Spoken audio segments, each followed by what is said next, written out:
So hello guys, we need to drink sinigang.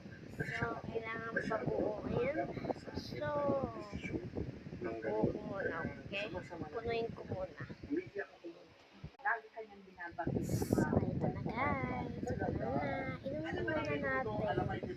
So pag nabawasan ito, kailangan mag-choices tayo. Challenge. Okay?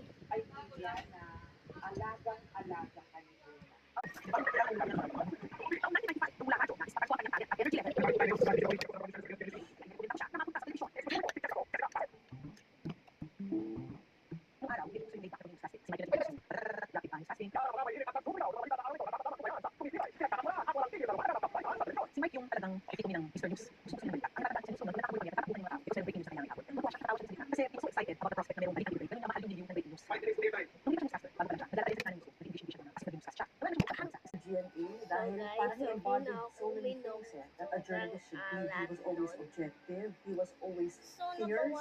He was always fearless. Even skills-wise, ang galing niya mag-banter. Nabawasan na.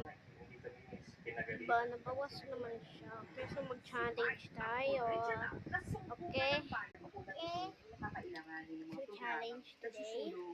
Comment na kayo. O kailangan pang Tapusin ko lang manawagan para to. sa Pero may bagyo guys. Mag-ingat kayo, okay?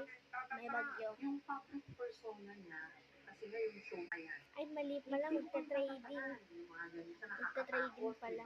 Very far from the true Michael Lucas. So, makuto. Very, Makuto, very makuto. jolly, very talkative, very... Matay yung kuto. Lahat na, Ang matayan kulit, sa ang tao. kulit ng kuto. Pinatay ko na. Ang kulit ng mga dalawa. Ang kulit mo, Bito. Kulit mo. Kulit mo, Bito. Ang cute mo naman. Pero ang cute mo naman. Huwag ka makulit. So guys, ito si Bunso. Ito si Poknat. Atong Poknat. Nay! Nay! Anong pangalan nito? Hindi yan. Poknat dito? Oh. Minsan may balita na merong music. Yung may clip? Nangyayari. Off lang siya. Ay, si Poknat pala. So, tignan na lang sa next video ko. Sa umaga. Sa umaga.